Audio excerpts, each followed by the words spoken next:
Rev up your engines!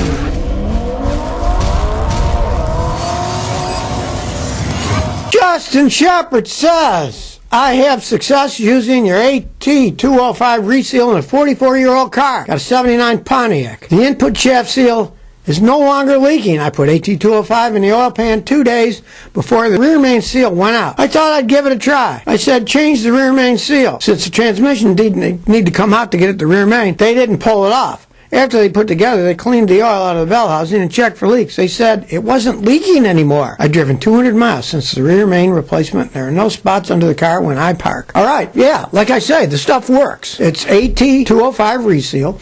It's a company called ATP, Automatic Transmission Products, out of Chicago. And they've been making that stuff for ages. It rejuvenates rubber seals, and it does a phenomenal job. Years ago, I had a hydraulic jack. It was a 3-ton jack. A lot of pressure in a 3-ton jack, jacking up cars, right? And it kept leaking and falling down. So I thought, what the heck? And I put like an ounce of the AT205 reseal into the oil for the hydraulic jack. Within an hour or two, it stopped leaking and it never leaked again. I mean, it's pretty amazing stuff. Now, of course, if the seal's actually completely ripped and torn, it's not going to fix it. But usually they just wear from spinning. And they rejuvenate the oil seals. And the one reason they really work is rubber lip, right?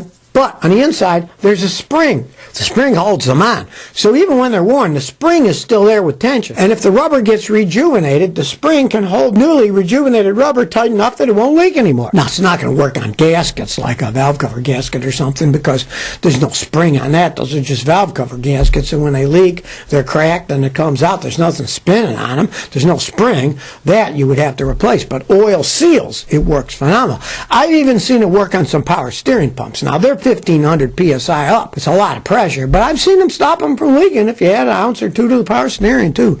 They work with any kind of petrochemical oils. You can't put them in radiators and brake fluid and stuff, but engine oil, transmission fluid, rear end, it works quite well. It's kind of an amazing thing. It's a liquid polymer. It doesn't have any particles. It doesn't clog anything up, and it can really stop leaks.